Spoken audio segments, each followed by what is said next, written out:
अस्सलाम वालेकुम गाइस। आज मैंने सोचा आपसे थोड़ी सी डेली रूटीन शेयर करूं। ये मैंने सूट लिया था ईद के लिए, लेकिन क्या हुआ कि तबीयत ऐसी बीच में ख़राब हुई तो फिर ये मैं ये सी नहीं सकी ना। तो अब मैं इसको सिलूँगी। ये देखें कटिंग करके रखा हुआ है, थोड़ा सा बस गला बना लिया था और इसका मैंने ट्राउज़र सी लिया था। ये ट्राउज़र नीचे है, ये देखें, ये मैंने ट्राउज़र सी लिया था और ये मैंने लिया था अपने कि भाई ईद के दिन पहन लूँगी, लेकिन पहन न सकी।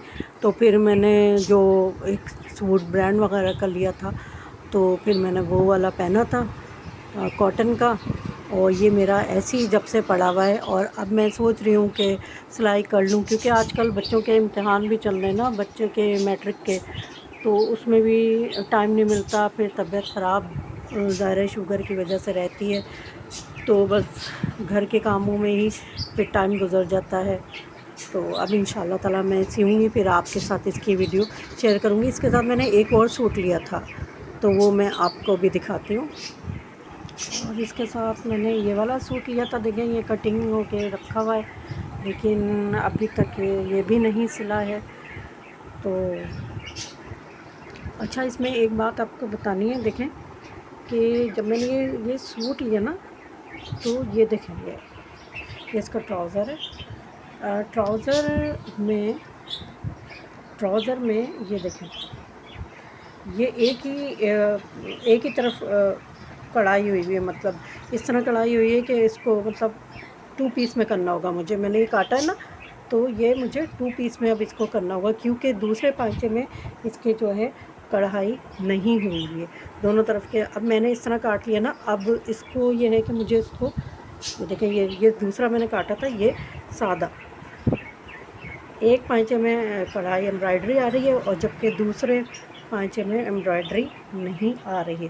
तो ये कोई मसला नहीं है, बस इसकी ये है कि उसकी भी कटिंग करके सही तरह बीच में से कटिंग करके इससे जोड़ दूँगी। तो ये चीज़ आप जब आप कोई चीज़ ख़रीदें तो ये चीज़ देख लें, और सिलाई करते वक्त भी, कटिंग करते वक्त भी इस चीज़ का ध्यान रखें। खैर मेरा कपड़ा ख़राब नहीं हुआ है, लेकिन मैं बता रही हूँ जिनको नहीं आती या सिलाई का बिल्कुल समझ नहीं है, उनके लिए ये बहुत मुश्किल है कि वो एकदम से पज़ल हो जाएंगे कि अब हम क्या करें, हमने तो गलत काट लिया। अच्छा, आप लोगों से एक बात और शेयर करनी थी। आपके जो बोर्ड वाले हैं मैट्रिक के, इतना गलत इन्होंने टाइम टेबल बनाया है। मुझे ये कहना है, आखिर ये इनकी देखभाल कोई करता क्यों नहीं है? बच्चों का एक साथ, एक तो इतनी सारी कभी छुट्टियां दे दी, और अगर किसी का पेपर एक रह गया है तो उसका सप्ली के दूसरे दिन ही, और जो है एक दिन का भी बच्चे को टाइम नहीं मिला और दूसरे दिन ही पेपर।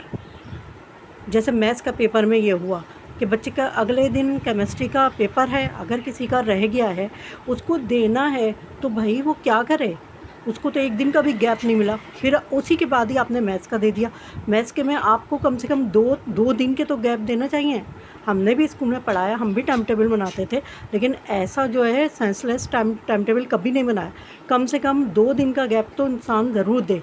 और ये कोई छोटी क्लास नहीं है, मैट्रिक क्लास है।